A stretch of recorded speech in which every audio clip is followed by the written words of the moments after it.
Hello to anyone who's watching this. To start with, thank you. Last year I made an audiobook of Red Star Over China by Edgar Snow, and I said I was going to start a new project soon, and then I disappeared for about 6 months. I wanted to give a bit of an update and explain why I've not started a new project yet, and what I'm planning for the future.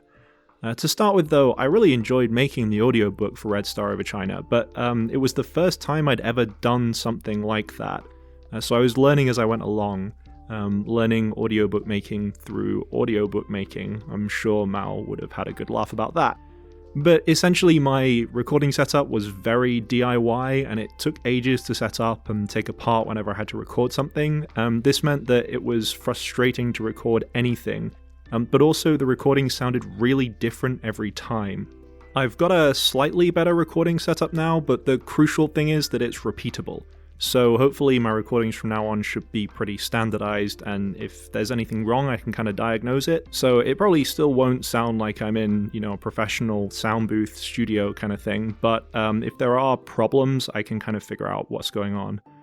It took me a little while to get the bits together for this and to save up for a better mic, so that's why I've taken a slightly longer break than I initially wanted to. So what's going to happen next? Well, I want to keep recording audiobooks of slightly old or obscure left-wing books and make them more accessible, obviously. But I also want to do overviews for the books and the authors that I'm covering. I was a bit hesitant to do this for Red Star Over China because I didn't want to influence how the book was received by anyone who listened to it for the first time. To be honest, I also just really dislike left-wing infighting. However, I think it's probably useful to give overviews and backgrounds to books that might not be in regular circulation. I want to make it very clear that I love discussion, and I want people to engage with these texts intelligently and on their own terms. For example, there are interesting and legitimate discussions surrounding Red Star Over China. Obviously, Edgar Snow had huge amounts of material from interviews, and his decisions about what to include in the book and leave out were basically political decisions, right? He covered the entire story of the Long March in a few chapters, and questions are often raised about the things he emphasized and the things he decided to leave out.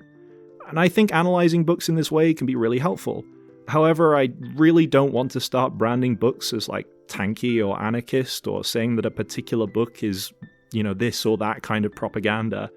My basic opinion is that it's very rare for a book to contain absolutely nothing of value. Obviously there are exceptions, like Ayn Rand, but even the staunchest Marxist-Leninist will find something interesting in Emma Goldman, and the most anti-state anarchist will find something interesting in the Diaries of Che Guevara.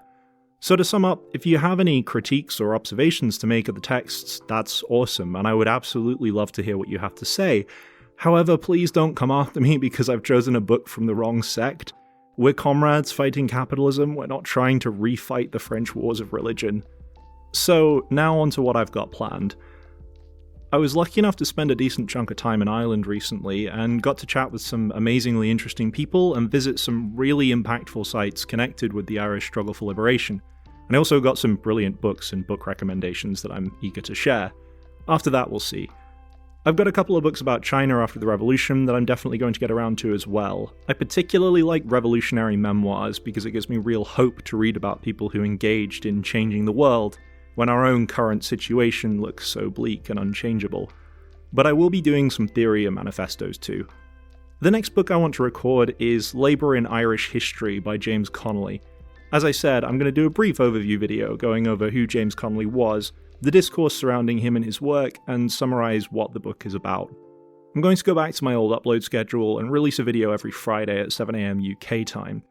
I know the channel is basically tiny, and I'm not particularly bothered by that. I'm actually completely allergic to the idea of doing anything publicly facing, and I'd be very happy to just live my life as a total hermit. But it would be nice for people to listen to these books if they find reading difficult, time-consuming, or straight up not possible. So if you know anyone who would like to listen to some of these books, then please share them. I know I'm probably not supposed to say this, but you can also totally just rip the audio from videos too if that's more convenient. Lastly, I'm thinking of starting a Telegram group where I can post the completed files of all the audio for the audiobooks that I've made, but I'll upload the full audiobook in one, maybe like a RAW file or a zip file or something like that. So it'll be at the end when I've recorded everything, and I've tried to equalize it so it doesn't sound ridiculously too loud on one track and then too quiet on another. So hopefully I can work that out, but if I manage to get that sorted, then I'll put a link to the group in the description. Anyway, take care all of you, and hopefully you'll be hearing a lot more from me from now on. Bye!